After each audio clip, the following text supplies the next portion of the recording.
Order of business after I call roll will be to elect a chair pro tem for today's meeting. So if you want to just. I'm sorry, what was that? The vice chair is the chairman of the group. Of the group. Right, Ben is. City. So whoever's the chairman of the city group is the vice chair. And I think that's Mr. O'Brien, but I don't think he's here.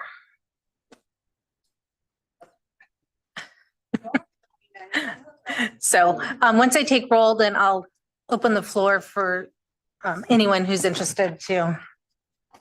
So I'll start with roll. Mr. Cunha, Mr. Clark, Ms. Zimmerman, Miss Brown, Mr. Harrell, Ms. Lopes, Mr. Hofdahl, Here. Mr. Savage, Here. Mr. Rios, Here. Miss Austin Tibbetts, Mr. Sanders, Here. Miss Deming, Miss Nebeker, Mr. DeHart, Miss Holmes, here, Mr. Leba, Here. Miss Agers, Here. Mr. Tristo, Miss Fast, Mr. Robertson, Mr. Cryer, Here. I'm not sure if it came on. Miss Matthews, Mr. Troost, Mr. Delgadillo. I think I see him. Sorry, I couldn't hear you, but I could see you, Mr. Good morning. Mr. Cantu, Miss Nguyen, Mr. O'Brien, Mr. Smith, Mr. Maderos. Here. Okay, we do have a quorum. At this time, the floor is open for anyone who would like to show interest in serving as chair pro tem for this meeting. My suggestion would be our past chair, Mr. Cunha, sir. I agree with that one. This is Les Clark. I'm also here.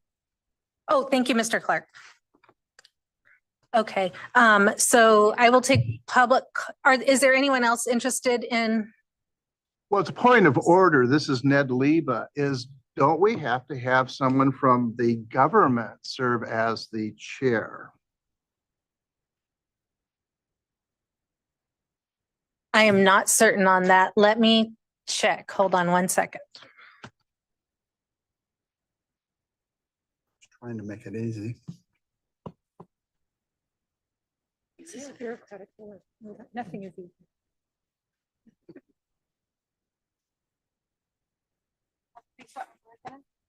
What's government got to do with it? It's our committee. What are you thinking, Ned? The rules that the chair rotates amongst the various interest groups so that we have government as the chair and the vice chair. So it would seem that there should be a government candidate who would serve as pro tem. But, you know, I guess we can be flexible, but I certainly would like to abide by the rules. Who do you suggest then, so we can keep the meeting moving?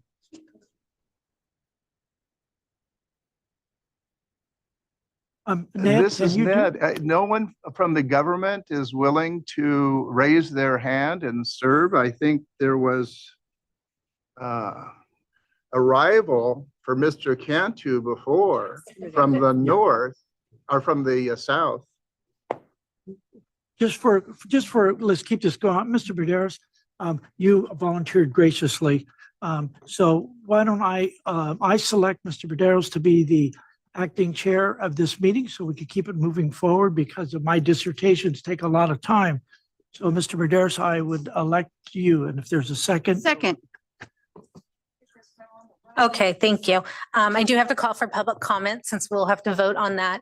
Are there any public comments in Bakersfield on that motion?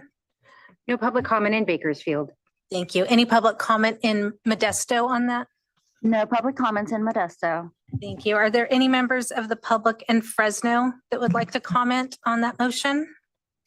Okay, seeing none and none online, I will call for roll to elect Mr. Maderos as the Chair Pro Tem for today's meeting.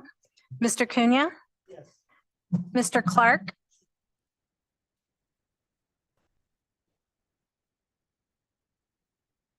Mr. Clark? Yes, I vote for him. Thank you. Ms. Brown? Yes. Mr. Hofdahl?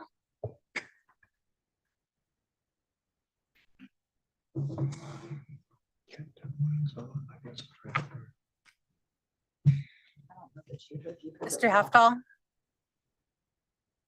that a yes? You can. No. Oh, go speak now. Yes. Thank you. Mr. Savage? Yes. Mr. Rios? Yes. Ms. Austin Tibbetts? Yes. Mr. Sanders? Yes. Ms. Deming? Ms. Holmes? Yes. Mr. Liba? Yes. Ms. Agers? Yes. Mr. Trousdale? Mr. Crier? Yes. Ms. Matthews? Yes. Mr. Troost? Mr. Delgadillo?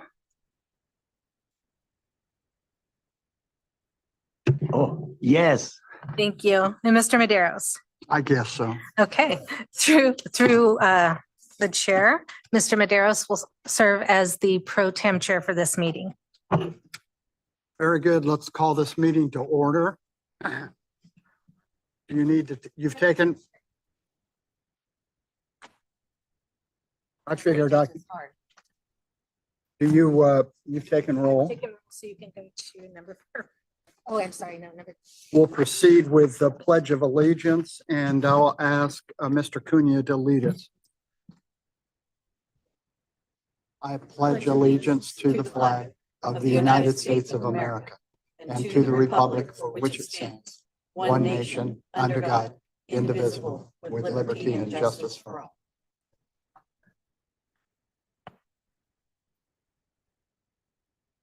Is there any corrections that are noted as it relates to item number 4, the minutes from the August 6, 2024 meeting?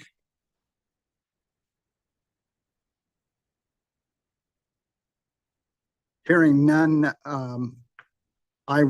do we have to take roll on the, No roll On the- on the on the public minutes. comment. I do have to take public comments on the minutes. okay, let's take public comments then on the minutes. Are there any public comments on the August minutes in Bakersfield? No public comment in Bakersfield. Thank you. Any public comments in Modesto? No public comments in Modesto. Thank you. Are there any members of the public in Fresno that would like to comment on the minutes? Seeing none and none online.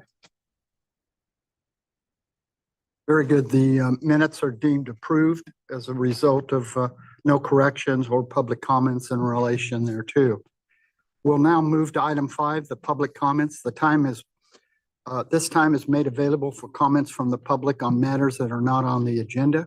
It is requested that no comments be made during this period on items on the agenda. The public may make comments on each CAC agenda item during the time allowed for public comments. Attention is called to the fact that the CAC is prohibited by law from taking any action on discussion of matters that are not on the agenda. Let's call for public comments at this time. Thank you. Are there any public comments in Bakersfield? No public comment in Bakersfield. Thank you. Any public comments in Modesto? No public comments in Modesto. Thank you. Are there any members of the public in Fresno that would like to comment? Seeing none and none online. This time we'll move on to item 6, and I'm the interim chair and I have no comments, so we'll move on to item 7, the executive director's report. Good morning, Chair, members of the committee. Ryan Hayashi, one of the Deputy Air Pollution Control Officers here with the district, and I just have a couple comments for you. The district is a happy recipient. As of last week, the Association for Air Pollution Control Agencies, it's a national organization composed of air agencies. We submitted an application for best practice, and it was awarded, deemed one of the best in the country, and it's for our comprehensive wildfire prevention and smoke impact response program. And it's a comprehensive program. It includes coordination with land management agencies, where we developed a process using the state's online portal to incorporate our requirements, and it's really streamlined that process and made it easier for residents to obtain their hazard reduction permit, so they can do those things in accordance with both state law and our requirements. And so it's definitely a big benefit. It also included an outreach and education component. And then the district's clean air rooms and clean air centers programs, where we provide both residential air filtration devices to people, in addition to providing larger scale units to more public facing buildings where people can go during wildfire smoke impacts. So very pleased that we received that award last week.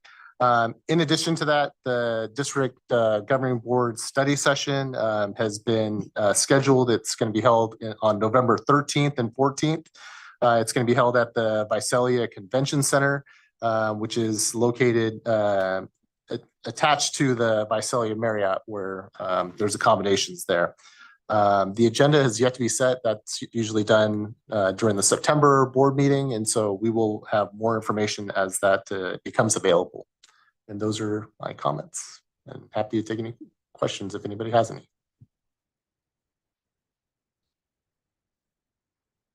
Is there any comments? Do you want to ask if there's any comments from public or the north, south, or here in Fresno? Okay. Chairman? Yes. Mr. Rand, thank you very much. Everybody had a good 3-day weekend, and everybody was safe. With this best practice, do we get a check?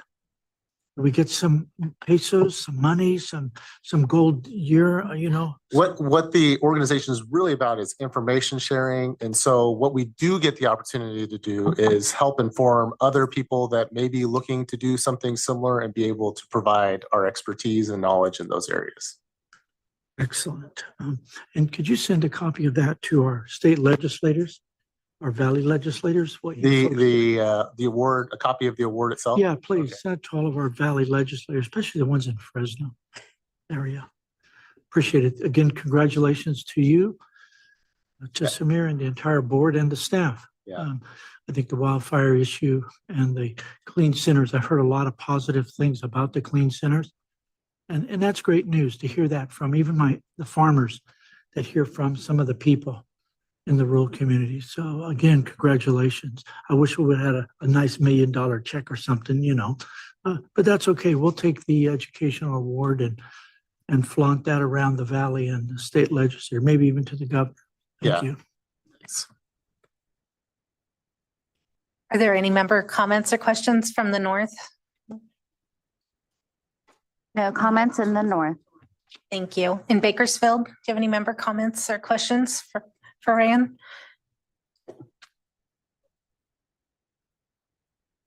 Very good. We'll move on. And there are no further comments here in Fresno. So we'll move on to the CARB report. Laura Carr, item number 8.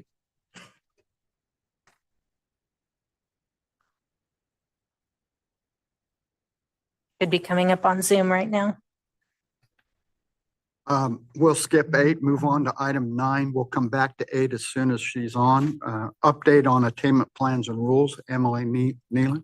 Oh. See, I caught you off guard, didn't I? You did. We're Thank gonna keep you. this baby Keep moving. me on my toes on a Tuesday back from a holiday. Yes. Good morning, everyone. My name is Emily Nealand. I'm the Director of Air Quality Planning. Couple of brief updates for you guys this morning, following up on a couple items we discussed at this last meeting. The first of which is related to the 1-year extension request that we had submitted for the 1997 annual PM 2.5 standard. Just a recap for that, back in May, the district and CARB submitted a request to EPA to extend our attainment date for this standard from December of 2023 to December of 2024. At this last meeting, we discussed that EPA had proposed approval of that request, and the CAC requested that we submit a letter on their behalf. I wanted to let you know that we did submit that to the docket. So just a quick update on that. And then my second update is related to the 2024 plan for the 2012 annual PM 2.5 standard. Again, we talked about this at the last meeting. The most recent update is it was adopted at the CARB Governing Board hearing, and it was transmitted to EPA just this last week. The main thing that I wanted to note was that Katrina just sent out a copy of the adopted resolution from the CARB hearing to both the CAC and the EJAG. And this was based on a discussion that happened at the EJAG meeting. Manuel specifically requested that that resolution also be shared with the CAC. There was quite a lot of discussion at the public hearing. It was about 5 hours long with a lot of public comment. And so based on the discussion that happened at the CARB hearing, some language was added to the resolution that was sent out this morning related to the very first to last, be it further resolved statement within the resolution. And it specifically added language to implement identified measures as soon as possible for any feasible measures that were identified to assist with attaining the 9 microgram standard. So with that, that concludes my updates. Pretty brief this morning, but happy to take any questions that you have. Do we, public comment or okay, is there any questions from anyone in the north, in Modesto? No questions in the north. In the south, in Bakersfield?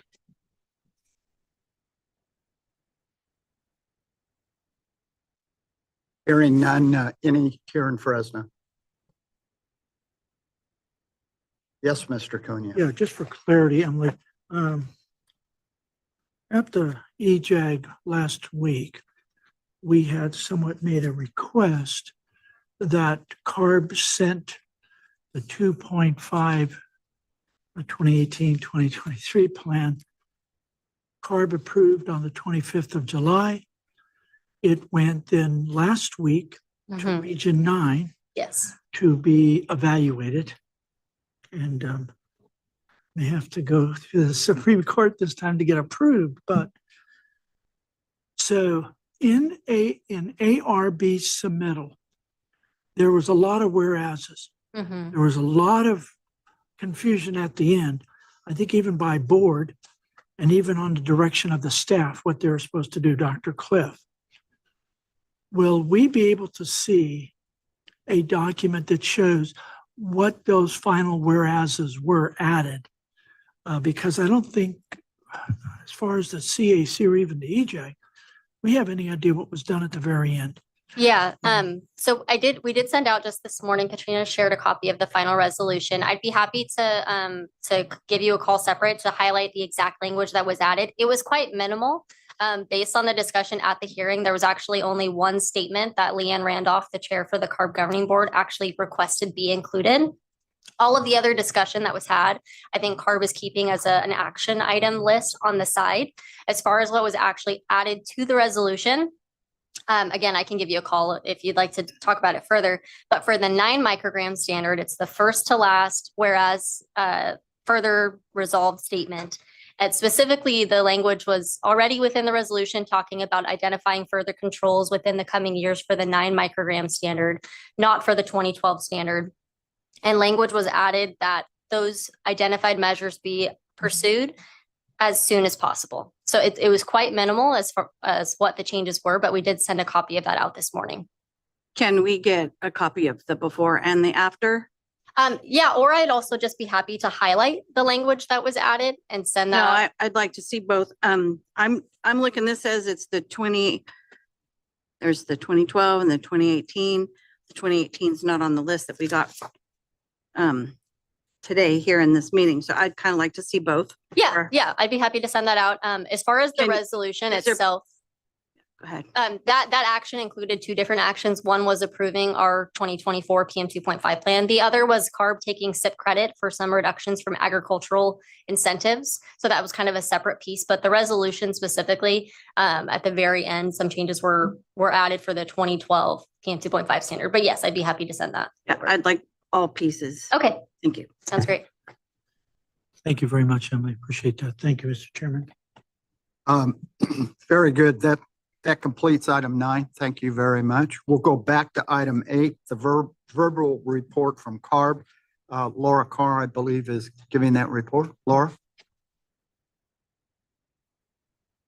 Thank you, Mr. Chair. Good morning. Yeah, my apologies. I was on and ready to go, but there's always an unavoidable lag as I get promoted to a panelist on Zoom. So apologies for that. I don't have an update today. The CARB board did not hold a hearing in the month of August. So there are no board items that the board recently considered for me to report on today. So just a quick update. Thank you. Are there any questions from anyone? Here, we'll start in Fresno. Yeah, Mr. Chairman. Laura, thank you. Good morning. In August 23rd was the ARB workshop on the dairy report, and they went on a tour the day before, and then they had a hearing on the 23rd of that Thursday, I believe it was the 23rd, where it started, I think, at 9 a.m. or 10, and it went to 6 o'clock, because I remember at 5:23 from this room, I had to run to the EJAG. It was a long walk, but the only thing is when I left, I figured I had to jump the gates at 8 o'clock at night because the gates close. And if your vehicle's parked across the street, you're in serious trouble. So, but anyway, is there going to be, or did ARB classify that meeting as a workshop by book? Because there are board members present, and it was the only item on the agenda. And that CDFA secretary spoke and Randolph chair spoke. Is that going to be registered as a dairy report committee? And because I know that the staff at the end had a bunch of stuff and a bunch of questions they were asking. Is that report going to be available to the CAC and to the other groups of what took place? Or are you not registering that as a board meeting for August? That's my question. I don't know what to say, because some people told me it was a board meeting. Some people told me it was a dairy workshop, but yet board members came and it was a great, a pretty lengthy discussion about cows. I do know the cows had a sign. I went by a dairy and the cows had a sign up that says, "When does it stop?" You know, when does this stuff stop on the poor cows? I think the cows are getting tired and they may need some psychological help, because they're going through quite a bit of stress.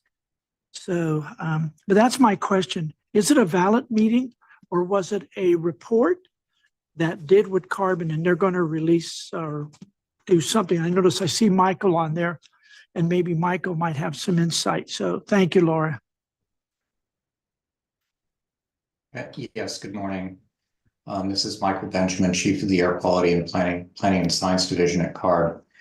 It was not a CARB board meeting. It was a public workshop.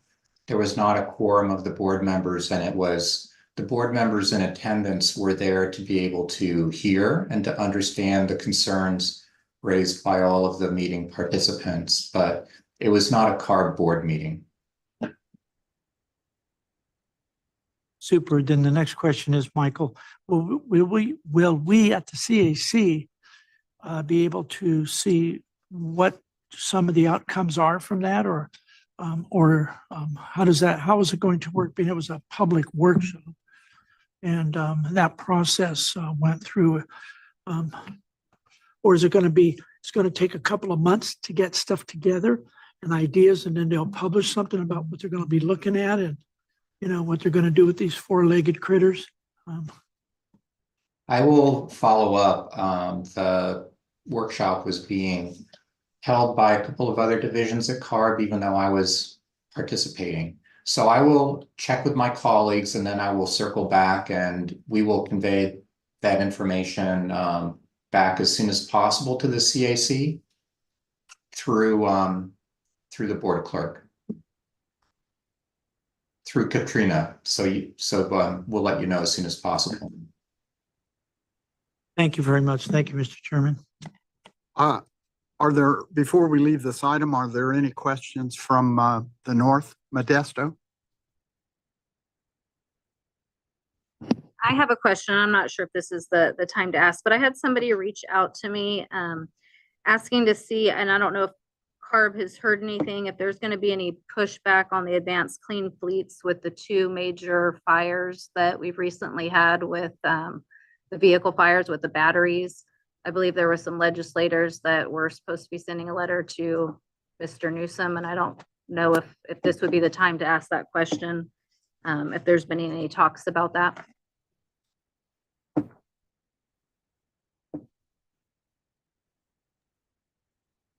This is Michael Benjamin again at CARB.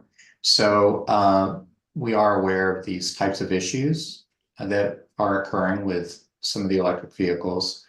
I'm not aware that it's going to impact our implementation plans for these rules because we need the emission reductions, and I'm not aware that these issues are widespread, but I will go back and talk with my colleagues, and we will let you know if there's any indication that these fires are going to delay the rule, but I don't believe that it will. Okay, thank you. Is there anyone else in the north who wishes to ask a question or has any comments? No Hearing further none. questions. Okay, we'll move to the south in Bakersfield. Any questions or comments?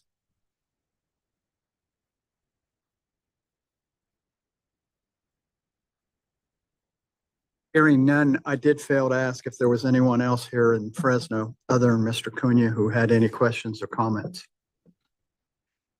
Seeing none, thank you very much for making an attempt to make a presentation, even though there wasn't a meeting this last month. We appreciate Mr. Benjamin and Laura, your attendance. Okay, at this point, we'll go on to item number 10, healthy air living and back to school outreach. Good morning. My name is Jamie Holt and I'm the Chief Communications Officer at the Valley Air District. It's that time of year when we complete quite a bit of significant back to school outreach. And I'm going to go through a little bit of that right now. As you know, and as we brought up at the last meeting, it is wildfire season, although that season gets longer and longer every year. That coupled with a traditional uptick in ozone due to increased traffic with back to school has led us to do some additional outreach, a little bit more than we normally do. We have a program called our Healthier Living Schools program, and its goal is really to engage students of all ages.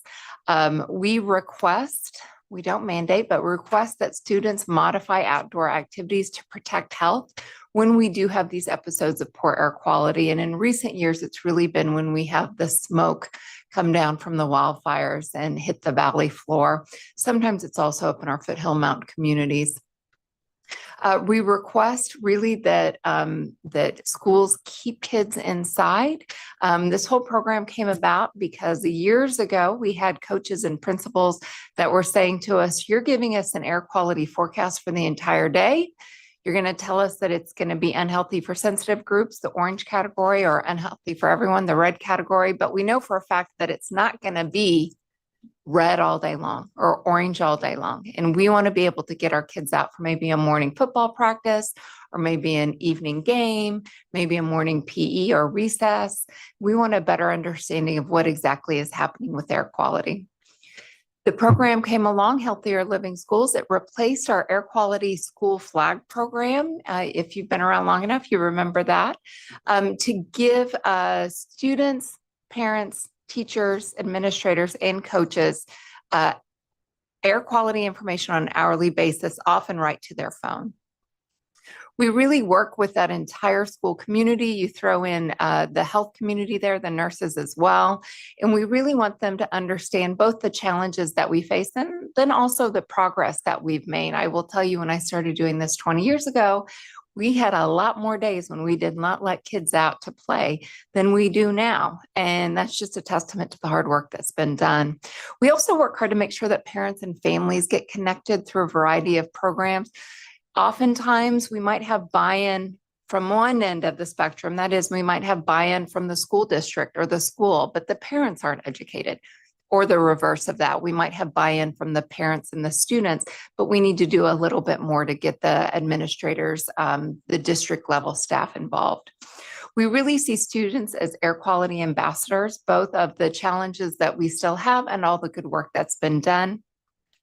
And then kind of the last part of this is a no idling or an idle-free campaign that we do. We provide signage for schools, really encouraging folks, especially during that morning drop-off or on those days when it's not 110 degrees outside, to turn off their vehicle and not idle, especially if they have one of those older vehicles, which has some of those tailpipe emissions that we've spoken of before. This is just a little bit of our materials. I'll tell you right there, those are the air quality levels. The 1, 2, 3, 4, 5, they do correspond to the AQI or Air Now levels. And you can see behind that our real-time outdoor activity risk or ROAR guidelines. And we really give specific instructions based on how long kids might be outside, taking into account that children, if they are running around outside, they're going to be breathing in air much more quickly than they would if they were just sitting down outside or if they were inside. So we take all of those things into account when we're looking at our real-time outdoor activity risk guidelines. We've really evolved this program over the last about 20 years. And it now is an award-winning program. We've won an award on a national level, and it's really a best practice when it comes to working with schools. I sit on several groups that are national kind of working groups to talk about air quality and education at the school sites. This has become a much bigger deal in recent years, directly tied to wildfires in some of the areas of the country that maybe normally don't have air pollution issues. They now are looking at air pollution issues. So we are in just about every school in the San Joaquin Valley. We have over 1,000 schools that have signed up to be our partners through this program. And we really work hard to make sure, and it is a day in, day out, hands-on activity, that we understand that every single school is different. Their demographics are different, their resources, their size, their location. Are they a rural or urban school? Are they a school that is its own district? That is, it's just one school and they have a school board and we just have a handful of people we need to get on board? Or are they a large school district like a Stockton Unified or a Clovis or a Fresno or a Bakersfield? And then what have they done in the past? So we track all of that. We have a program that our IT department developed for us that allows us to kind of track on a regular basis who we're talking to and all of these basic pieces of information that help us better really run our programs for their needs. We really look at, like I said, researching, analyzing, ongoing communication, both phone calls, emails. We're out at school sites, we're at PTA meetings. We try to be flexible. We don't necessarily tell a school that they have to do something a certain way. We go into a school and say, this is our recommendation, and we want you to do whatever's going to work best for you that keeps the kids safe while at the same time understands that your needs may be a little different. And then, of course, we reinforce the program on a monthly basis. And that's really one of the big pushes that we're out right now. My team just left this morning to go out and work with the school. We are physically visiting schools across the 8 counties of the San Joaquin. I have a team that goes out just about every morning during the August-September timeframe. Every morning that school is in session, we're either there during drop-off or pickup. We, of course, get the school's permission, and we distribute packets that contain air quality information, wildfire information, information about our grant programs. We're also out, as I mentioned, at back to school nights, coffee hours, PTA meetings.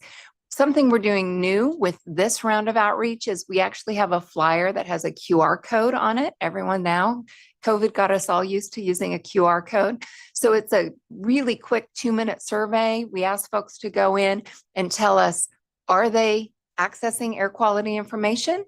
Where are they getting that information and what are they doing based on that information? We also right now are pushing our kids calendar contest. Every year we print and distribute over 20,000 kids calendars throughout the San Joaquin Valley. They're free. We really prioritizing getting them back into schools, libraries, senior centers, community spaces, anywhere that's open to the public. We would be happy to share them with you all, to have you all help distribute them. It is a bilingual full color wall calendar. We select 14 pieces of art from students up and down the valley, from little kids. Sometimes it's kind of funny looking art. And I'll be honest with those kindergartners, we think some teachers actually maybe help with some of the text. That's a-okay. And then up through some really just beautiful art. It's on the walls in our buildings as well. If you're, as you're headed out, if you look on the walls, you might see some of them. Recently, our board even prioritized giving these kids a quote unquote scholarship.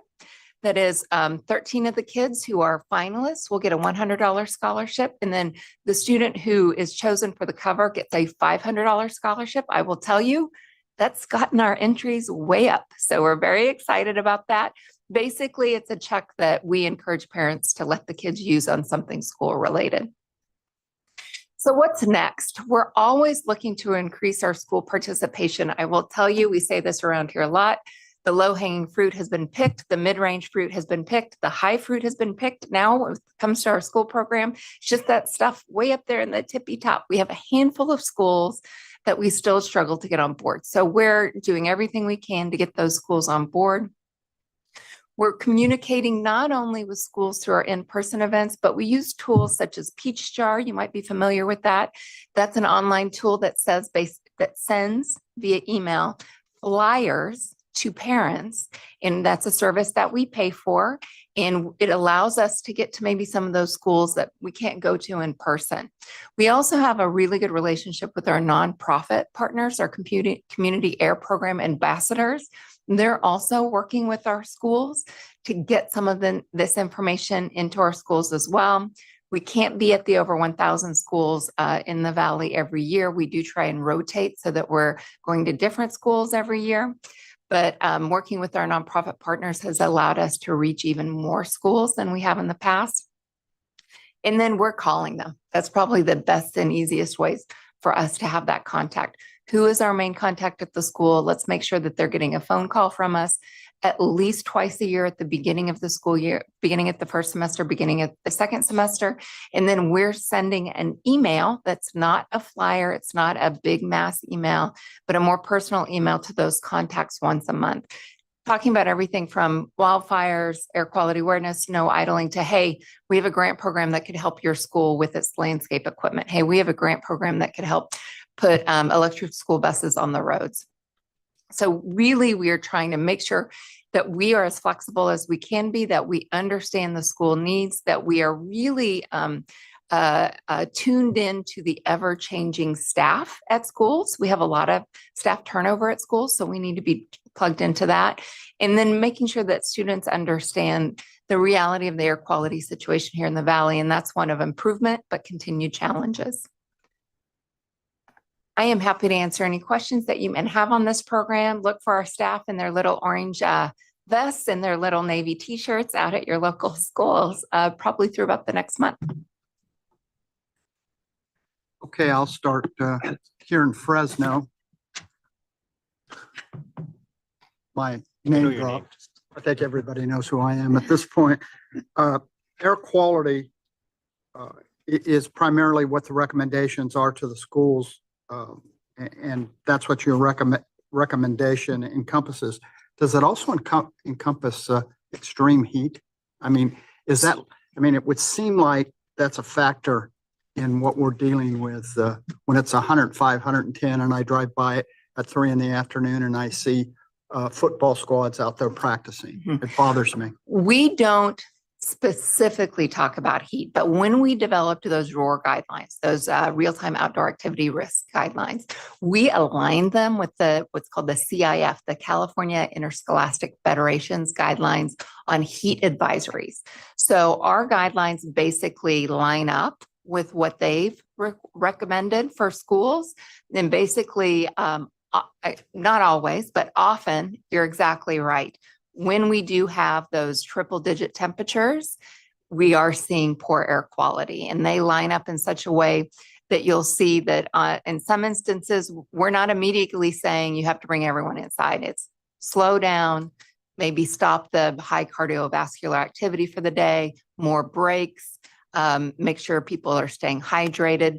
And then as air quality deteriorates and as heat index rises even further, those recommendations get a little bit stricter, with the recommendations at the far end being that point, yeah, you need everyone to be inside. So you are coordinating with CIF then? We sure are. And these guidelines, actually, our guidelines were even used as the model for the California Department of Education to send out to schools statewide on how to deal with poor air quality. It really came out of the 2019 wildfire. Remember, that was the Paradise Fire, and that was just one of the worst years I've ever experienced. There was a lot of questions and needs at that point to have something a little bit simpler. And those real-time outdoor advisory guidelines that we put together served as a model for what the state then turned over to all school districts throughout the state. Good. And a last question, I'm going to ask you to speculate. Why aren't some schools participating? Why you talked about everybody up the tree, so as to speak. We do probably have about a dozen schools that still love the flag program. So, and I think as a flag loving American myself, I think people just love the idea of flags. We do have a few schools that just, for whatever reason, well, I think a few schools that are struggling on a whole variety of issues, and trying to get the school district or the schools where they need to be academically is a real challenge for them. And this is just a handful. This is maybe, again, a dozen in our 8 counties. In those schools, I think just don't have the bandwidth to take on doing something with regard to air quality when they're just struggling to keep kids in the classroom and get scores to not be the lowest in the state. You know, those are the schools that we really struggle with because they are just so overwhelmed with kids in classrooms right now. Not the bigger schools generally, it's the smaller country schools, that type of thing. Sometimes it is some of our bigger schools, bigger school districts that struggle.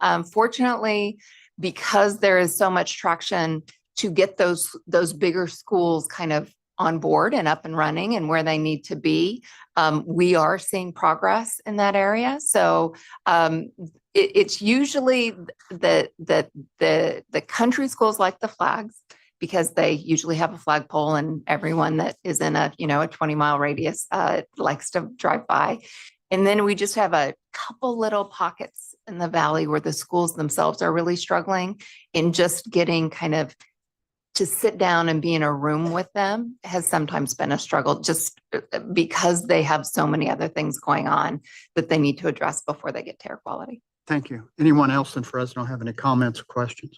Sure. Jamie, over the years, your program has developed such that now I get comments from relatives who still have children in school.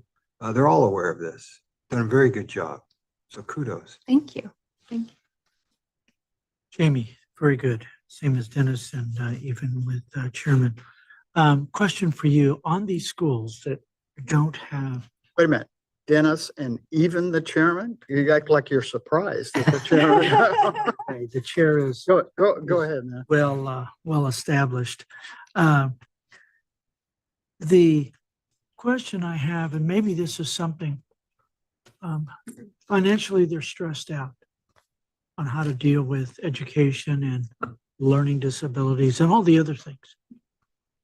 Has it been an idea that we can apply for a grant through EPA?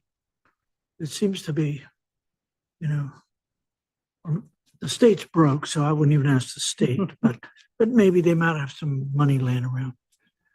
Would it be possible for these school district areas that have these issues to apply for a grant to have somebody come in there and help them with the air stuff? So that means per se, they don't have to have staff because they're trying to teach or trying to deal with just a variety of issues. And I know what you're saying.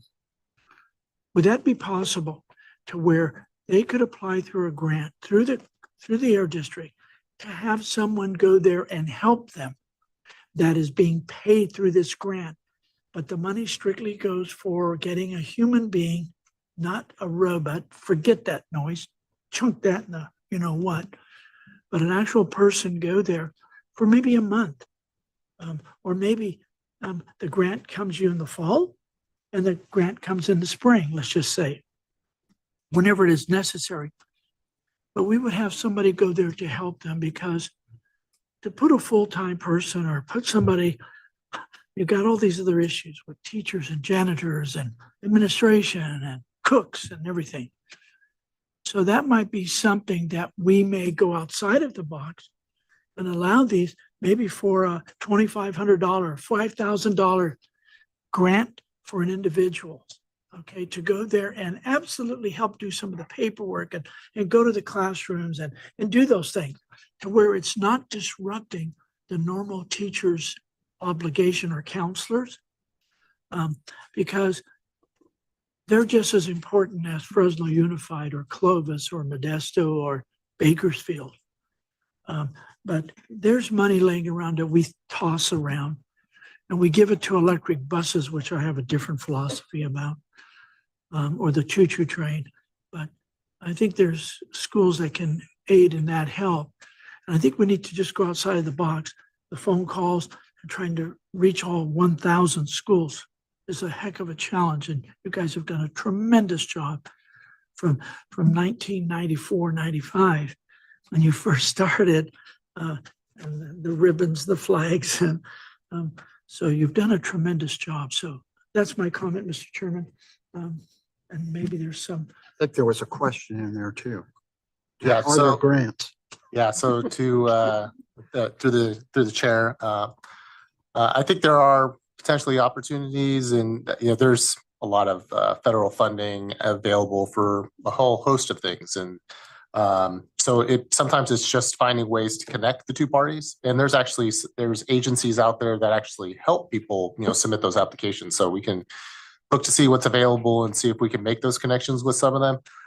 The other point I'd like to, Jamie is very humble in her approach. The fact that we have thousands of school and we're down to these last 12, and every year like that number has been going down and down. So I have the utmost faith that she and her team will be successful in getting those remaining ones in. And but yeah, we could definitely look and see what's available. And what you could, instead of publicly stating who those 12 schools are, I mean, we are an advisory committee and we represent certain areas. I mean, if I have a school in Tulare County, I'd like to know it so I could reach out to that school, and maybe that could be done for each one of us in our jurisdictional area.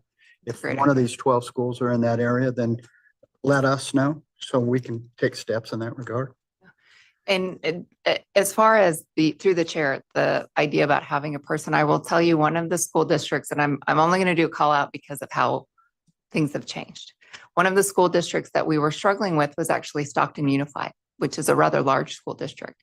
And in the last probably year and a half, they've made some changes up there, and they hired someone who I think there was potentially some grant money for this individual to take on a variety of things, including air quality.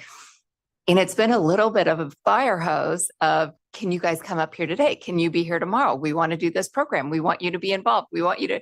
So it really is about, I think, there being a decision at the highest levels that we're going to prioritize this. And then if you can find just one or two kind of water barriers or key people to kind of take it on, that's huge. So that's a school district where we now are doing all sorts of stuff with them. It has helped that they've been an AB 617 community, because that has given us a lot of entry into having these kind of bigger discussions with them. But to your point, I think if you just have one or two people that can either be on the school's payroll or can be, you know, a member of the community really asking for it, I think that's a huge win. And we'll get a list of what those handful of schools that we haven't quite got where we want them to be. Thank you. Now that Stockton's been mentioned, I'll go to the north. Is there any questions or comments that? For all their great work over the last year and a half. Yeah, that part emphasized under the circumstances. Anybody from Modesto that in the north?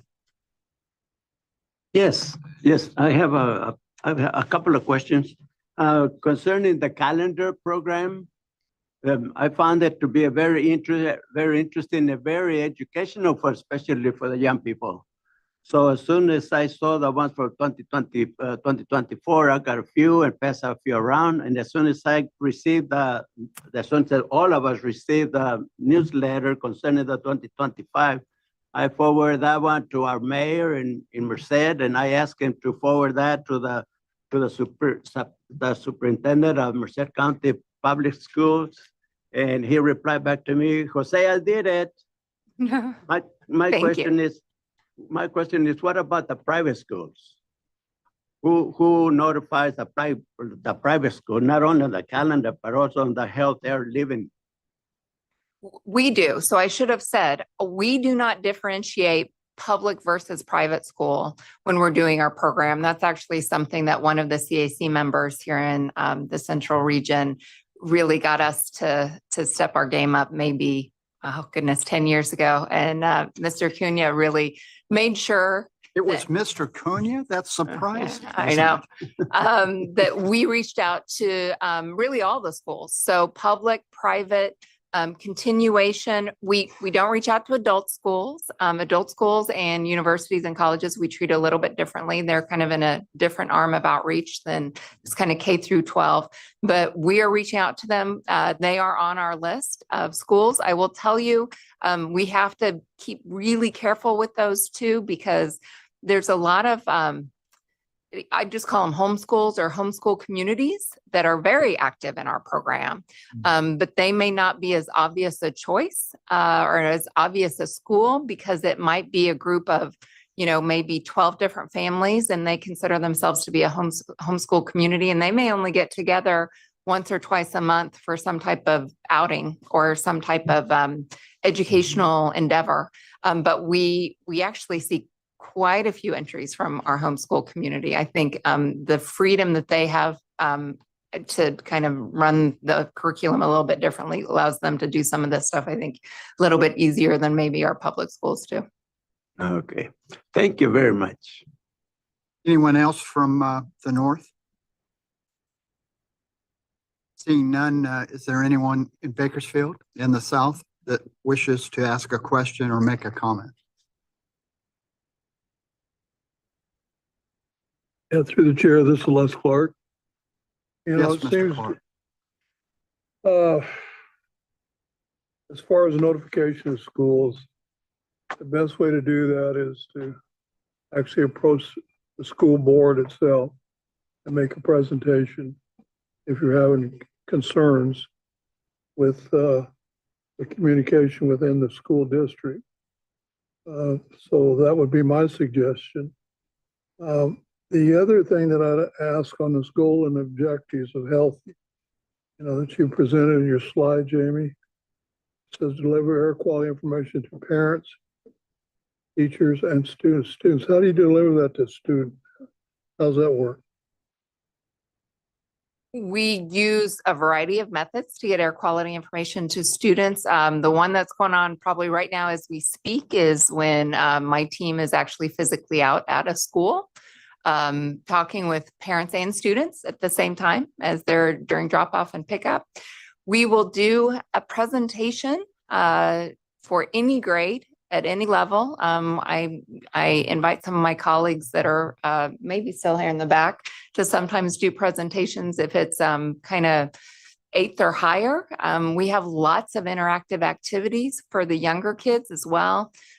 Simple things like matching games or fun little, we have what we call our healthy air heroes. They're little characters that kind of take kids through really basics of air quality. What is air quality? Why do we care about air quality? That type of thing. And we have little activity booklets in both English and Spanish for the little kids. And then we use social media and some of those social media tools to reach out to kids as well. And the other thing that you mentioned, make calls. Right now we're wrestling with the thought of taking away all cell phones at schools.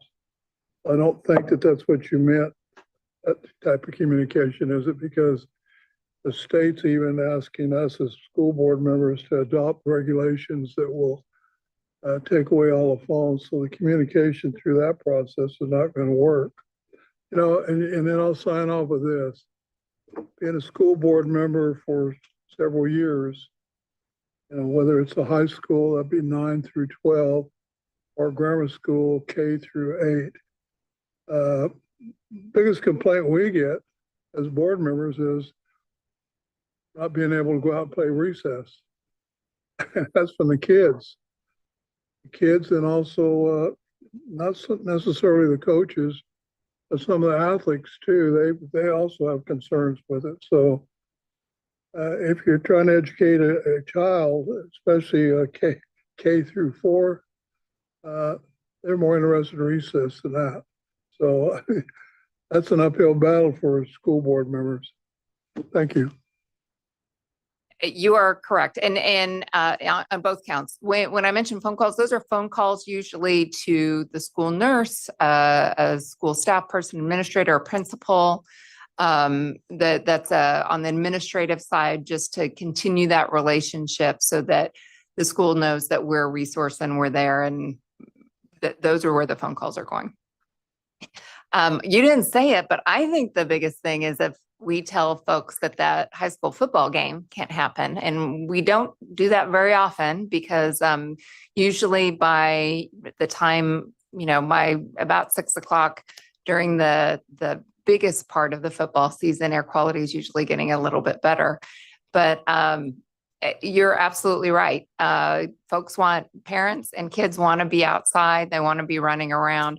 That's really what this program is all about. How can we give schools the most flexibility based on real-time current air quality data to ensure that they are letting kids outside as much as possible while also protecting students' health? And it is a sliding scale. So sometimes it might be that it's just those kids with asthma or with some type of respiratory issue, that they're being the ones that are being, maybe slowed down on a particular day, of course, with parents' knowledge and all that type of thing. But really, you nailed it. This program was all about going from a system that used to say, okay, we're going to raise a red flag, which means all day long, tomorrow, you're not going to be able to take the kids outside. And that's just not an accurate representation of the true air quality reality that's going on. So at the end of the day, it's a school's decision. We just give them the best available science to make those decisions and make sure that there's lots of flexibility based on whether it's a 15-minute recess or a 30-minute PE or an hour-long practice or a 2-hour game. We really want to make sure that we have flexibility in there and make sure that it is based on what is in the best interest of the kids. And I will tell you, as one of our governing board members often says, Dr. Pacheco Warner, it is in the best interest of kids to get them outside and running around as much as possible. So that is not lost on us. And that's really kind of how this program came about. Good to see you, Les. Jamie, thank you very much. We have presentations, and I commend everybody for their presentations, but this was one of the best in the sense of giving us something that we truly can take back to our own communities because it relates to children. Yeah. Just as Les has been on a school board, my wife for 16 years now has been on the local high school board in Tulare County, in Tulare Joint Union High School District, and this is something I'm going to take back to her. And others in the Tulare County area. And I think all of us, that's what we're here for, is that type of thing. So thank you very much. Well, and we appreciate all of those efforts. Yeah. Good. Thank you. Okay, let's move on to item number 11, update on the agricultural open burning phase out strategy. Jonathan? Hey, good morning, Chair, members of the committee. I'm John Klassen, Director of Air Quality Science. I'm joined by Todd DeYoung, Director of Grants and Incentives, and we'll give you this update here this morning on the phase out strategy for open ag burning and an update on our grant program that we operate here locally. So just some background here. Many of you are aware of the background on this, but just to touch on this briefly, the San Joaquin Valley is the only region that has these very tough restrictions on ag burning. Other regions of the state do not have this requirement. This is a state requirement put together through SB 705 about 20 years ago. Since 2005, we've been working on this here in the San Joaquin Valley, continually phasing out different types of crops from open burning. And this is done locally through our Rule 4103. And our governing board is continuing to prioritize looking for alternatives to open burning as phase outs continue to occur. We want to come up with different alternatives and practices that can be used to dispose of the woody material.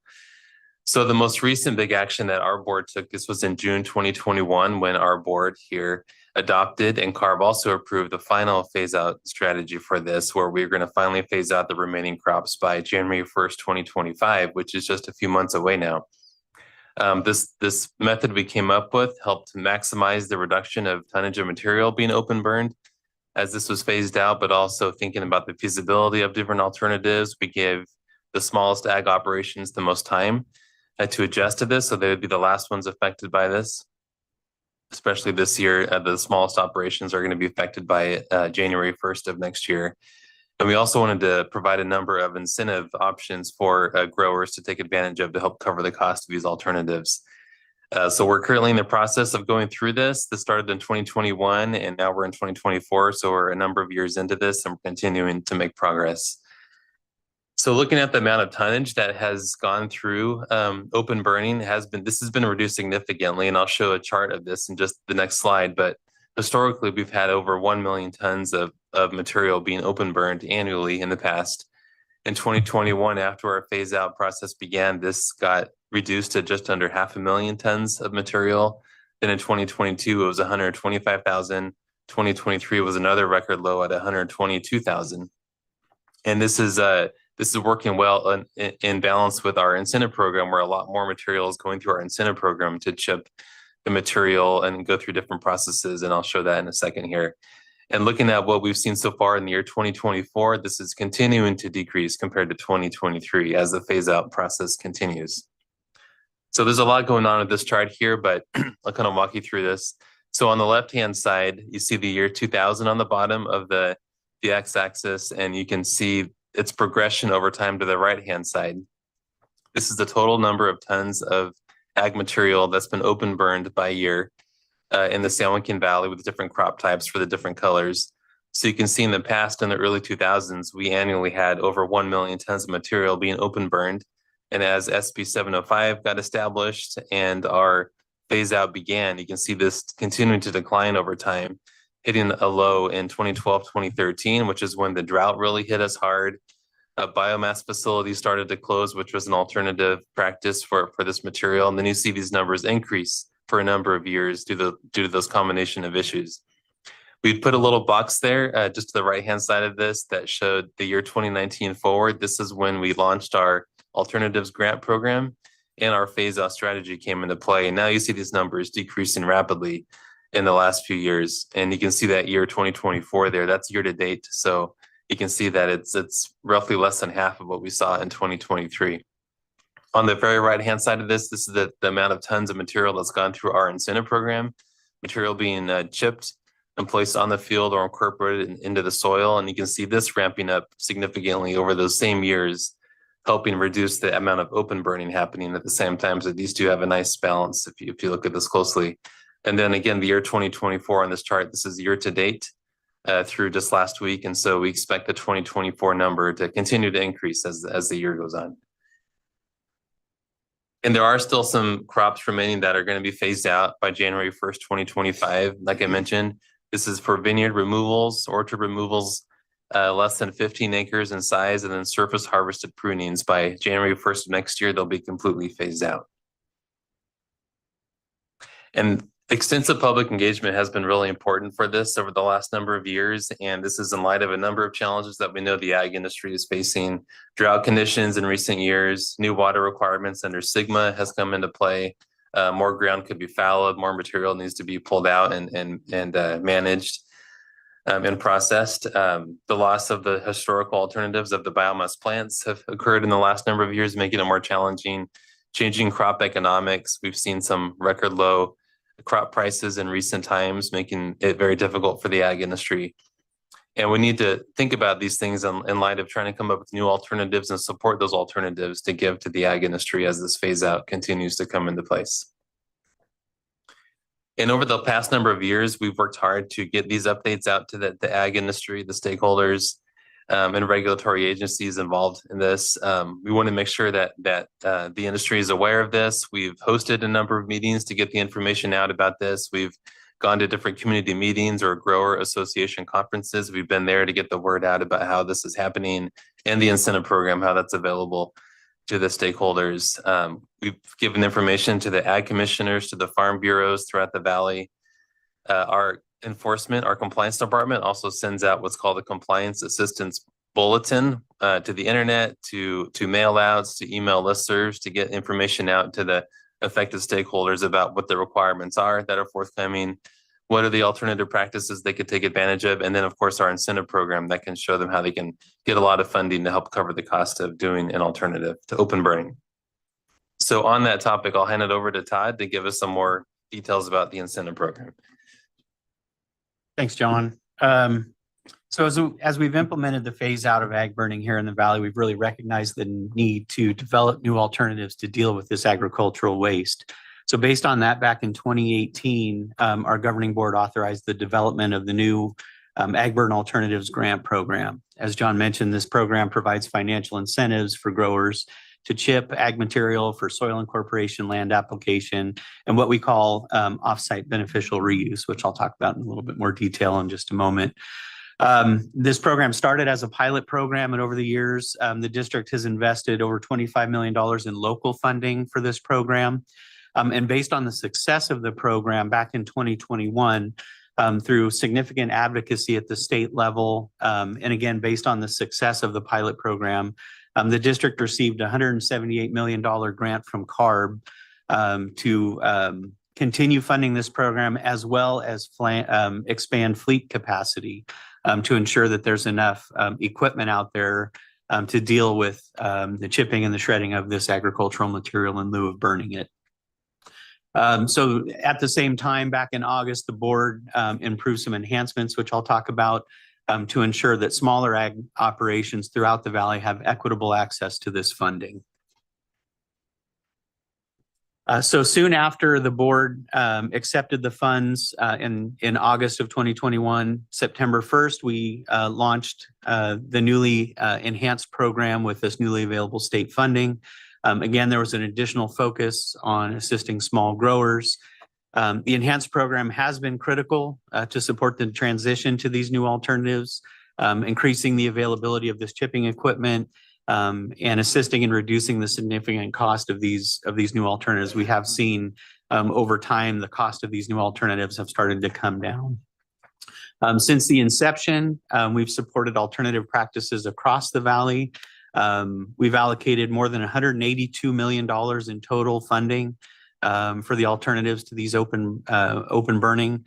That represents 258,000 acres of orchard and vineyard removals that have not been burned, and represents more than 6.9 million tons of ag material that has not been burned since the program has started.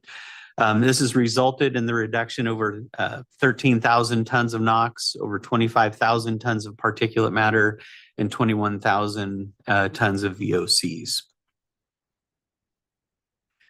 So this slide just shows a participation by crop type. As you can see, a majority of the crops that have participated in this program have been almonds, almond orchard material, followed closely by grapes. They were the second most popular contributor to this program, and then from there it drops off significantly among the different crop types.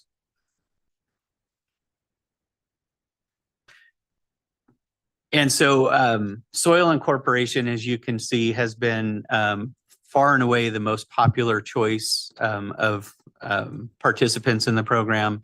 About 93.5% of all of the projects and tons of material have been reincorporated, and that's where they take this chipped material, reincorporate it into the soil, and then move on from there. Offsite beneficial reuse. There's a couple of examples on the bottom of this slide for different ways that this material is used when it can't be incorporated or for whatever reason it's not incorporated into the soil. It's used for dust suppression. It's used for calf bedding. We've had this material taken off site and used to create artificial decking material. It's used along roadways and highways for dust suppression.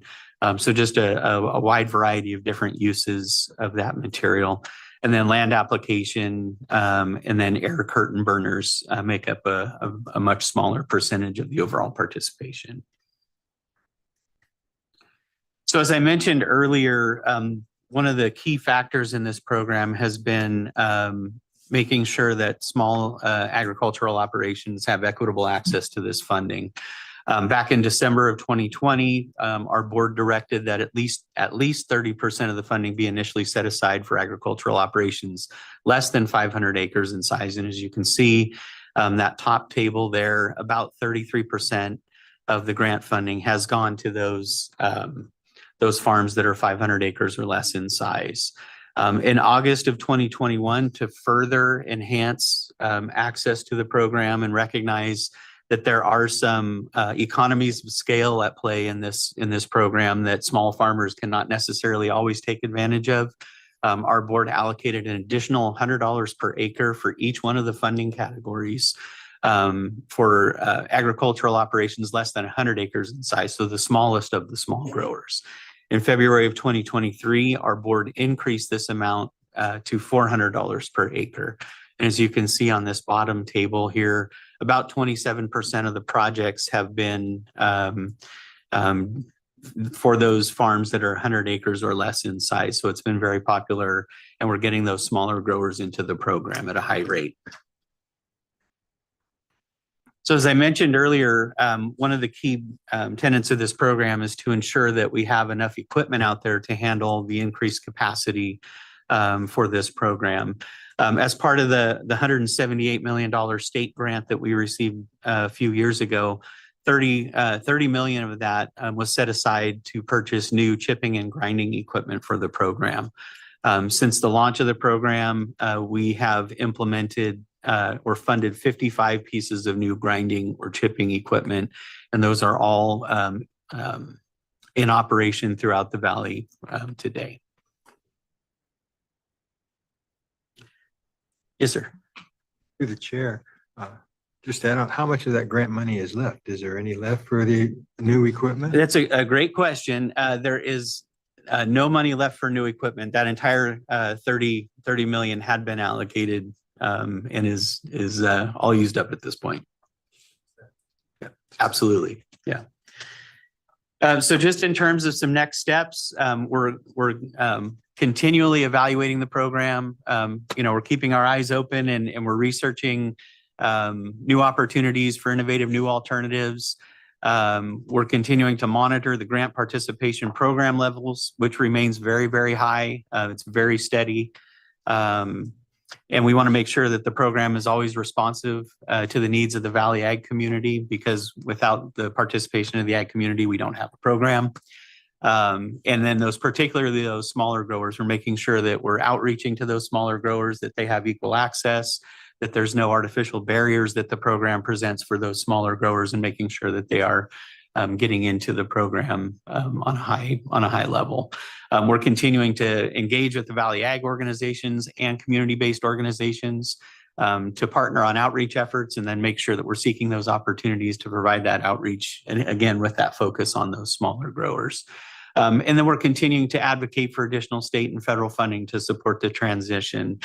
We worked hard to get this program included into the Community Air Protection Program guidelines. It's a state program that's typically funded on a yearly basis, although with budget concerns right now, we're not sure how long that funding will be available. But we did work to get that program included into the CAP guidelines.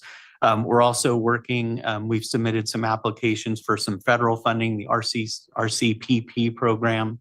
And we hope to hear within the next month or so whether we were successful in getting additional funding through that program.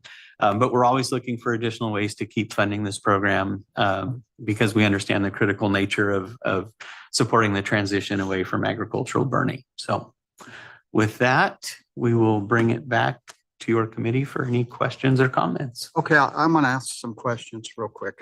Sure. This is a program that's been in effect since 2005. Is that correct? And it's The grant program was started in 2018. okay, but the cutback on ag burning's been 2005. Is that correct? Way before that? Yeah, the Flores bill, which included new prohibitions, took an effect in 2005 that outlined a timeline for the phase out. But there was a caveat with that, and a lot of it was dependent upon having economically feasible alternatives. And so some of those dates that are in that in the California Health and Safety Code got delayed. But this is as part of the overall strategy that was adopted by the state. So when you say since the inception of the district's ag burn alternative program, and then you've got figures, that's before 2005. So it's been at least 20 years then. Is that Well, correct? those figures are based on from 2018 to present, since we developed the new incentive program to target those alternatives. Okay. I guess what struck me is and I'm not saying this isn't a successful program. What I'm saying is that we spent a lot of money to reduce ag burning. And we've got 258,000 acres of ag and orchard and vineyard removals. If we took that money and applied it to action to deal with forests that are catching fire in some fashion or another, that is causing as much, if not more, of the pollution we have in the San Joaquin Valley as a result of that burning, as opposed to ag burning, would we get a better bang for our buck under the circumstances? Yeah, so this is not the only thing Can that I we stop focus you on. at yes? Or do you? No, you need to hear the rest. Yeah, Okay, so go ahead. there's more to it. So in addition to all the advocacy that we're doing at the state level to get funding to support the alternatives to ag burn, we also were advocating for funding for money to go towards prescribed burning and wildfire reduction prevention activities. And the state has continually supported that. The federal government also has been providing funding for that. So there is funding right now available to do a lot of it. And there's been a tremendous amount of work that's ongoing right now. When I was talking about the best practice that I mentioned, one of the things that we do is we regularly meet with our land managers who are both the state through CAL FIRE as well as through the Federal Forest Service to talk about those efforts and what's ongoing, what they're doing. And I don't think there's a time where if they're not fighting fires, they're working on preventing them. So I mean, there's a lot of funding that's going towards that right now. But as you all know, it's not going to be one thing that helps us get an attainment. It's going to take a broader strategy to get there. And so these two things have to work together along with many others. I guess my point is everything's a balance. Yeah. And there's a tremendous cost that's being placed on the farming community to deal with this ag burning. And my only inquiry really is, would we be better off taking that, not putting that burden on the ag community and taking that same money and use it for forest management to prevent wildfires that is causing, I mean, I drove up from Tulare this morning. You could just see, there's other factors too, because it's harvest, but you could see what the wildfires are doing in the San Joaquin Valley. And that's significantly greater than what we're dealing with ag burning. So I just throw that out there. Appreciate the comment there. Anyone else? No, you were first. No, because that may be, first. We'll go with Mr. Tristo then. Thank you. Oh, God. Go ahead. My question just goes as we go forth into the future, when we talk about disease and noxious weeds and tumbleweeds and invasive species, there'll be no restrictions other than the requirements that are in today's rules to inhibit those types of activities, will there? We are working on an updated report, Agburn report. We are required to provide recommendations, and so we'll keep you updated as we're working through that process. But I don't know if we're ready or prepared to share any of that, but it'll be an open and public process for that. Oh, I guess we should pay attention. Well, yeah, as members of the CAC, you will definitely be kept up to date. Okay, Mr. Cunha. Oh, I was just gonna tail in on that one. Are you working with ag commissioners in that effort? Yeah, like Ryan said, we are drafting that report now. It's CARB needs to look at it by the end of this year. So we're keeping the ag commissioners, the bureaus updated on what's included in that report to get their feedback. So yes, we'll make sure we continue to do that. Okay, I just want to make sure that would be done before a public draft came out. And we also deal closely with the ag commissioners' offices when it relates to disease materials and their participation in the grant program, and options that they have to deal with that disease material. So we do work closely with them on the grant program side as well. And can we get, Kelly's hitting the Yeah, table here, I'm- so through the chair. Thank you, sir. Can we get a copy of that too? The recommendations, yeah, it'll be a publicly made available document. but you will send it to her, We'll send it. to everybody. To everyone. We can, yes, we will write that down as an action item, and Katrina will be sure to do that. Okay, great. Thank you. Thank you, Mr. Chairman. First thing is, smoke management in 1993. Some people weren't born that are probably on the CAC or even at the district. But smoke management was our first attempt with agriculture came to the table with the district. Because we used to have 500 permit agencies giving smoke permits, from fire stations, county health departments, police departments, you name it. So we formed that, and we have that. And then came along Flores, which caused whatever reasons. So we moved fast forward. First, I want to acknowledge Richard Corey and Michael Benjamin from ARB. In 2018, 2019, as we started to sit down with the ag industry, with the agriculture commissioners and everybody to talk about this smoke reduction of agriculture burn in the valley. Very impressive numbers. I think we've really have shown that agriculture has done a tremendous job for the amount of money. When you look at what was given to keep and to make these farmers go, and the amount of tons of NOx 2.5 and other volatile organic compounds that may come from that. So I think ag deserves a tremendous amount of respect for what they have done as farmers in all sizes. And being that the ag industry, the economy has been in various levels, some of it in the tank. Today, walnuts for the 3 years in a row, 27 cents a pound. It cost us close to 90 cents a pound to produce. So we see a lot more of that production being removed, and farmlands sitting with trees that they're not going to shred or grind because of the cost. And I think there's a lot of uncertainty. What are we going to do with the material?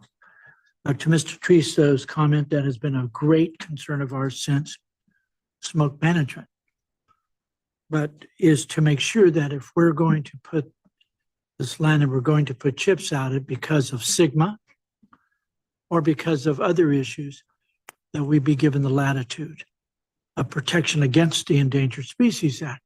So some critter moves in, now that farmer is having it because he was done by some other regulation. So we need to make really clear that there are some type of safeguards. The second part is, as you drive on the west side, even the east side now, I've seen more tumbleweeds than I've ever seen in my life. That has been a huge increase. So how do we maintain that issue is a big concern for us. Number 5 or 6 the agriculture commissioners have deeply been involved because of the issues of agriculture burn called disease, and even four-legged critters. When the temperature is 112, 115, we have to dispose of these critters. And sometimes the only means is to burn.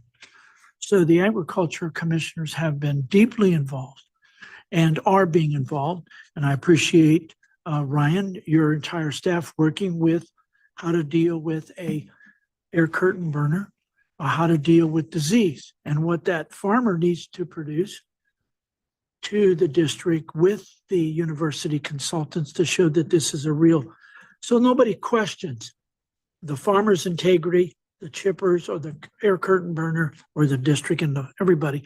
It's all documented pretty damn well, I think.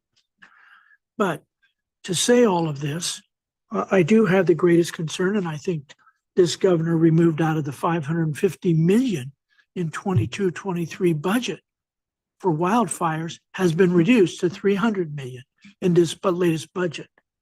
So who suffers? These counties, these rural communities, because we have to put money, and this is my comment, not CAC, have to put it involved in some choo-choo train rather than the air issues related to the mountains or the coastal range. So the money that we have spent, the 187 million, and you spend 30 million for equipment, and we still have some farmers, chipper folks, that never had that opportunity because, and you've heard me mention this before, those farmers, chipper guys, did not have grinding equipment. Their whole entire activity in 1993 and before was push, pile, and burn. That's the equipment they had. Then they had rippers and they had land plane. Those little group of people were never able to get into the air curtain burner discussion or even into the grinders. So I know that that's still part of a discussion of where we get some of those funds to help those grinder chipper guys that were always called push, pile, and burn versus that individual that had grinders, old grinders, and they removed and replaced them with the newest. So I think we're not done with ag burn. I think our small farmers are adjusting. The importance for this to survive is going to be the incentives, because the cost of grinding and chipping today is more costly from all standpoints, from the fuel, the labor, the insurance, you name it. Okay. But I look forward to sitting down with the staff continually for that report, but also on what we go forward with in our new NAC, on the new 9 microgram of what agriculture burned, because I would like to see a sign or a chart that shows up there that how much ag burn has done a tremendous reduction to improve the air. And the farmers have done a great job at it. And none of the farmers have sued anybody. They have collaborated and worked with the ag commissioners, the air district, and even working with ARB. So I think the yellow chart with the bar graphs, I think is a real compliment to you folks, to Todd, to you, and to Aaron Taringo, especially Ryan's entire group. Not excluding you, John, okay? Or even if Emily's here.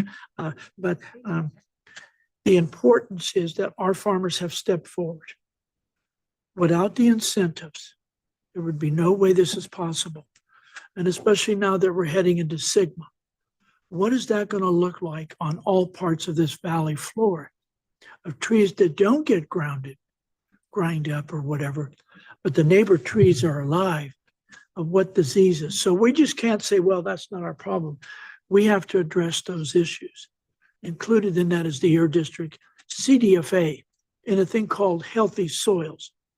They have money, and I believe we brought that up at the last meeting with EJAG even. Or at the Ag Tech meeting, that it's important for us to look at those other funds and those other agencies that our farmers can be a part of. And I want to thank NRCS for opening the door to help us with some of our problems. And you guys, Ryan and Todd and Aaron both have been working with the NRCS people to try to get that 25 million. 25 million doesn't sound a lot, but 25 million here, 15 million there starts to help these farmers, and especially the smaller farmer is going to be the one come January 1 that is really going to be impacted by this. So I just apologize, Mr. Chairman, for the long dissertation, but Okay, we'll go to the people. Thank you. You've educated me from the standpoint of the history on this, so I appreciate that. thank you again. Is there anyone in the north that wishes to make a statement or add a comment or ask a question? Yeah, Mr. Chair, it's Chris Savage, just to support a lot of what Manuel just said. I think the program has done a good job. It was not something anybody went into with, I think, a smile on their face, but credit to the Air District for how they've administered it. Todd, I've given you credit in the past for how well you run the grant program. We deal with a lot of them out there. Yours is really second to none in my view. So congrats to you and to John for running what's a pretty difficult program. I don't want to lose sight of one particular point, however. I'm curious if you're getting input from the ag commissioners relative to what they see as the future fallowing of land, and how, if you're getting that feedback from them, which I hope you are. And then secondarily, if we look at the life cycle of the equipment that's been purchased and you look 20 years out, are we going to be in the same situation 20 years from now with adequate amount of equipment available for grinding and chipping? And if not, how do we continue to look at addressing that kind of longer term problem? And by the way, before you answer, I know that's going to be based on funding, looking for the sources, and I get you're looking for that. I think the CAC has a role to support you in that effort as much as we can. So would appreciate your thoughts on what that long-term outlook looks like. Thanks. Thanks for the questions. To answer your first question, yeah, we've definitely been engaged very closely with the local Farm Bureau offices. And I think there's a general understanding that the problem is going to get worse before it gets better with land fallowing. And so we are kind of looking at developing these new alternatives.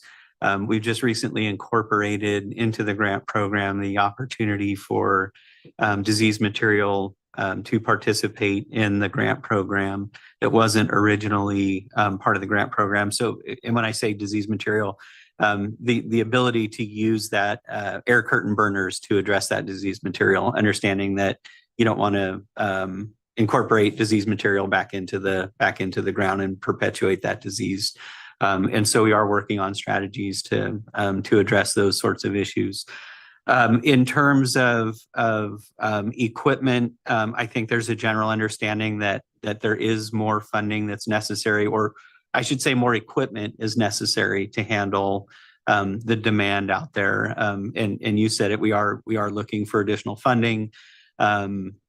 If you forecast out, what our hope was when we started this program was that this program would be kind of a seed, and it would create a new industry, and then it would be a self-sustaining industry moving forward. We've seen that to some extent. We do have opportunities as the life cycle of the current equipment, comes to an end. It could potentially be something that we could look at replacing through our existing agricultural equipment replacement programs. The difference with the funding that was provided through the $178 million grant, that $30 million that was set aside, this didn't require the contractors to turn in a piece of equipment. This was all fleet expansion, right? This was new equipment that we needed to get out there. But as the life cycle of this equipment comes to an end, potentially they'll be able to replace that equipment through the grant program and get additional funding. But again, I think there's a general understanding that more equipment is necessary and more funding is necessary for that equipment. And again, we're out there kind of beating the bushes, looking for additional opportunities to fund those fleet expansion efforts that are really necessary to make this a fully self-sustaining industry. Yeah, I appreciate that answer, Todd. Thanks a lot. And I'm not looking for a response to this next comment, but just to put it out there, unlike other programs that we engage in at the district, this one has a little bit different feel to it. because of its nature. It would be interesting to not just have that retrospective look that you just gave us, which is impressive, but also that prospective look based on what you were hearing, what you were seeing, and how you view the program being impacted by the changes that are going on in the state. Not something we need to do next month, but I'd suggest it be something we do maybe towards middle part of next year, give you time to prepare for it and give us some visibility of what that might look like. So thank you.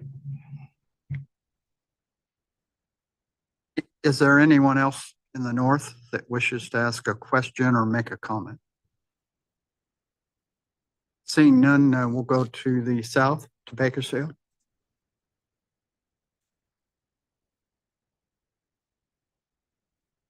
Hearing none, then thank you very much, gentlemen. I was educated. Thank you. I appreciate it. To the chair, if I could.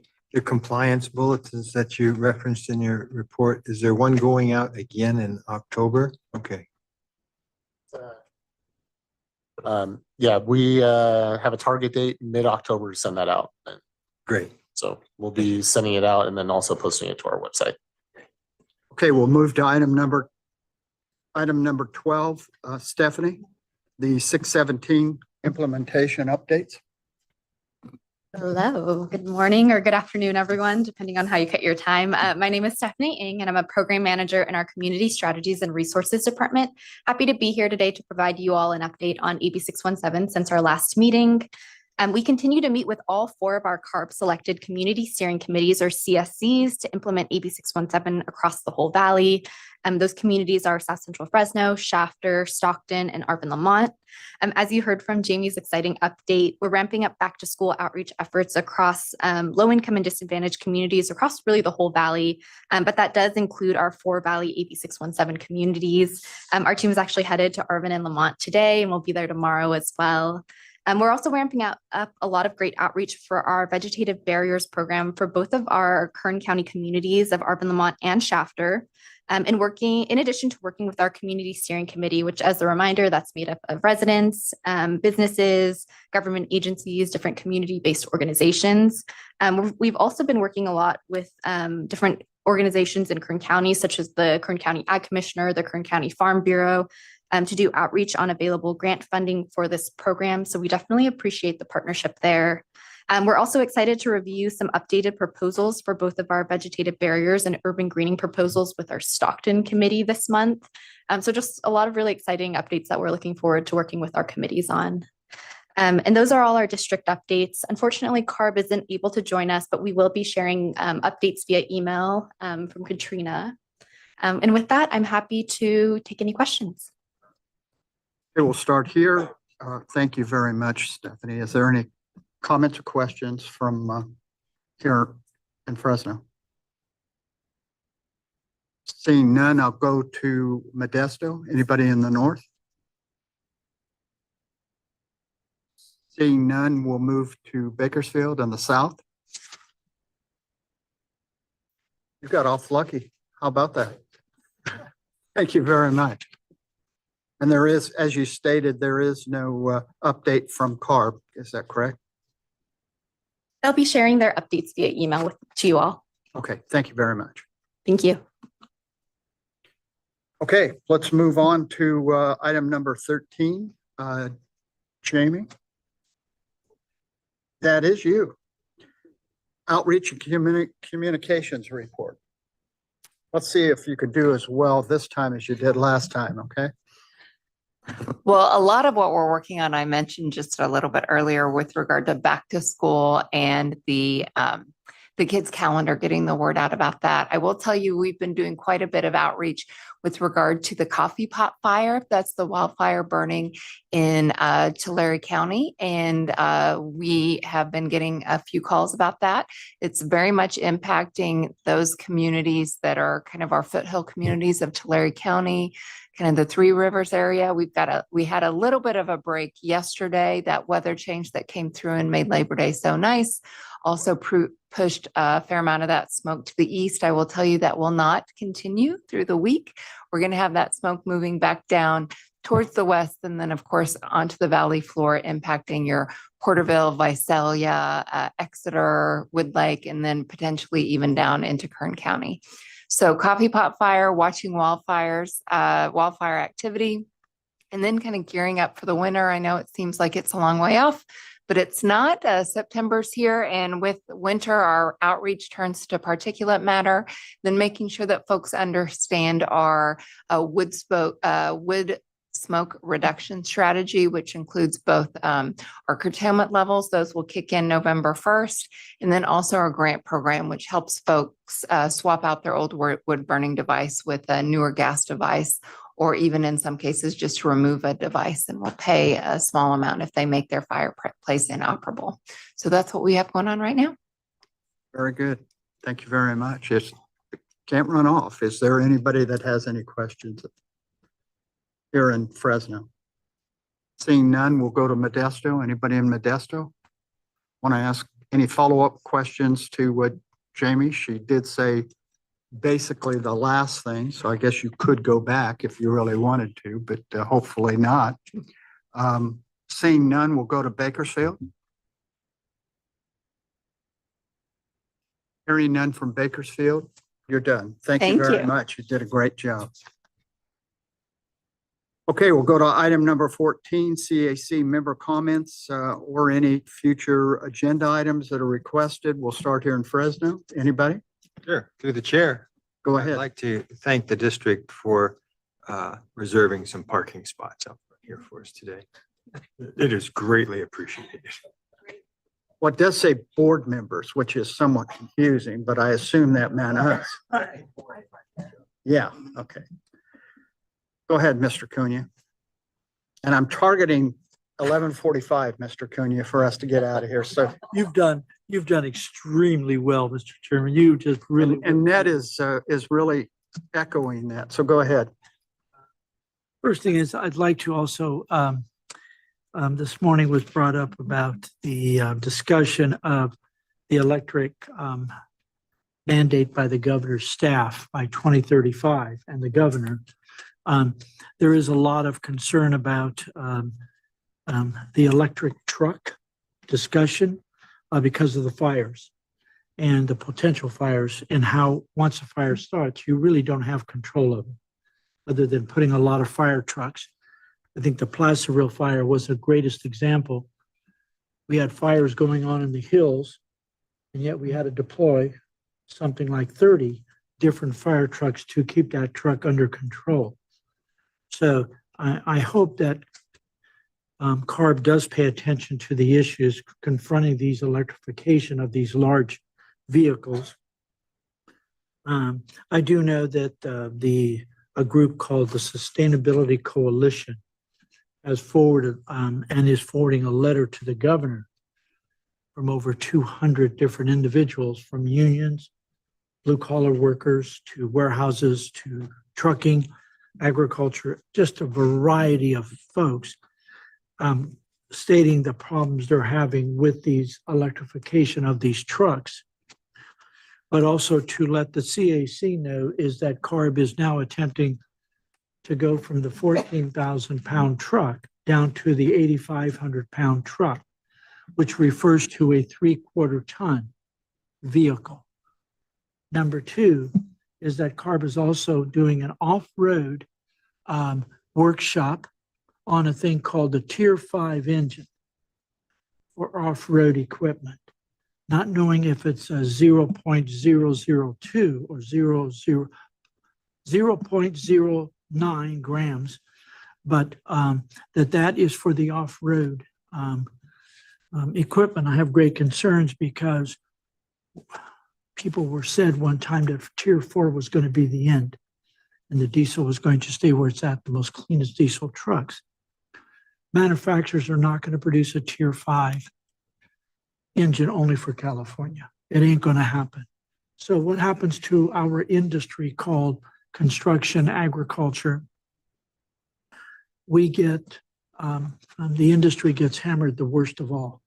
And yet I think it's very important, Mr. Chairman, that maybe we have one of the Sustainability Coalition probably from the shipping world, join us for a presentation before the CAC at its next meeting, maybe, that we can have the people talking from the shipping world, the warehouse world, the crane operators, and the trucking world of what's going on.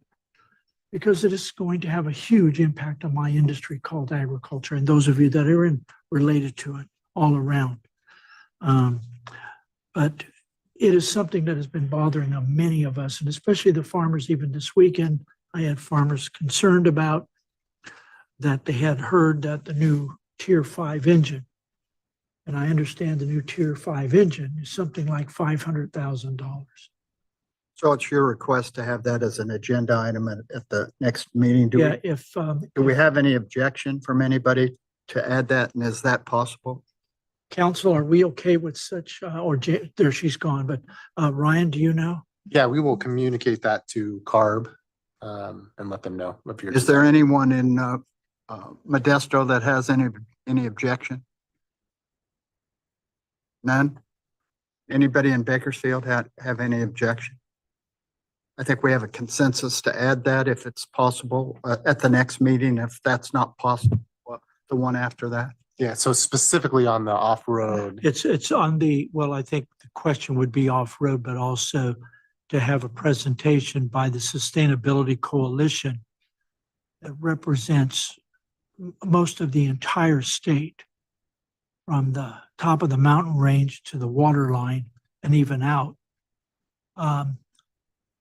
I'm just greatly concerned because of making electrical mandates when we don't even have the infrastructure at all. Why don't you coordinate after the meeting? I can coordinate that with you and Ryan and see what works, of what we can have a member from the shipping world come here and actually do a presentation. And then have CARB have a presentation by its off-road. Also, Ryan, added to the off-road is the TRUs, the refrigeration units. I would ask that I want to see when a refrigeration unit is plugged into a truck battery to make the refrigeration unit operate. I was told that you only go now 80 miles versus the 130 miles because you need to plug in the reefer into the truck battery. Let's do this. After the meeting, why don't the two of you get together and you can relay that information to. That's fine. Thank you. You'll probably get it more right in line with what you're talking about at that point. Anyone else have any CAC member comments? Seeing none, I'll go to Modesto. Anybody in Modesto have any? Yeah, through the chair, this is Chris. I have two agenda item requests. One is that the staff come to the next meeting with an update on where they are with the ERC issues. I had made a request a while back. That was kind of a standing item for us. I think it's fallen off the agenda. So if we can add that back on, that would be appreciated. The second request I have is a legislative update from Tom Jordan. If we can get that on the next meeting, that would be appreciated as well for the key bills that the staff was following. Do we have any objection from, I guess that's no objection. Okay, anybody in Modesto have an objection to those two requests? Seeing none, anybody in Bakersfield? Seeing none, if you could add those two also? Very good. Anybody else are you done, Chris? Yeah, I'm done. Thank you. Anybody else in Modesto have any comments or requested agenda items? Seeing none, go to Bakersfield. Anybody in Bakersfield have any agenda requests? I don't have an agenda request, but I do have the support for Manny's thought process. It's, Mr. Cunha's thought process. Very important that we get involved in these coalitions. You know, and with regards to electricity, you know, just real quick, read through the magazines and newspapers and whatnot. All of a sudden, the governor is saying he didn't mean electric vehicles. He meant clean fuel vehicles. So I said, as you're going through this, maybe have Carl explain to us what a clean fuel vehicle is. And it's gonna bring up a little bit, more information, I'll tell you. And as far as some of the other deals, and I'll bring them up eventually, but there's a lot of things that are going on in the oil industry now that are putting us out of business. And so far, I haven't heard too much from this committee to discuss that. So I'll be making sure that time to time under public comments, I'll probably bring them up as we're struggling to stay in business. And of course, we're one of those, what we consider important contribute to the San Joaquin Valley along with ag, water. Thank you. Thank you. Anybody else in Bakersfield? Very good. Seeing none, and I take it on item 15, I'm going to request that Mr. Cunha volunteers. Is that correct, Mr. Cunha? Correct? We will work it out, young man. Okay, thank you. Mr. Chairman, though, as commented Mr. Clark, is it appropriate? And maybe we can have the real quick, and maybe Ryan could set me. I would really like to have a presentation by the standpoint of the oil industry, the fossil fuel industry in this valley, and what they're attempting to do. To Mr. Clark's discussion, I know that the Air Resources Board now is controlling the amount of tankers that come into Long Beach and Oakland half loaded. So I would really like to know if we can have a presentation that is on the regular agenda, not the public part, but have a presentation on our fossil fuel in this valley. And if that would be appropriate. Similar to what we did on wood burning, or Yes. something like Yeah, that. And yeah. maybe what we could do, and I assume you would echo that. Is that correct, Mr. Clark? That's correct, Mr. Chairman. Maybe what we could do, if you could find, maybe, it seems like we're going to have a lot on the next, at the next meeting, but at some time in the not too distant future, we could have that kind of presentation incorporated into what we're trying to do here. Yeah, I so, agree. go ahead, Les. I said, I agree with that. I mean, there's so many hurdles that, that we're faced with right now. And I think the district's got a good handle on some of the things that, we're dealing with from EPA through CARB and the district. And I have people that are going out of business. And it seems like that the oil industry or petroleum industry is, a stepchild, and it's going to be hard driving your truck down there, whether it's electric or diesel, without us being aboard. So thank you. Yeah, we'll look at that. Yeah, see if you can get that incorporated into an agenda item with a presentation that will meet the needs of this committee. Very good. With the volunteer efforts of Mr. Cunha, we'll move to, after that item, we'll now move to adjourn. Our next meeting will be October 1st, 2024 at 10 a.m. right here. Very good. Thank you, everybody. Okay.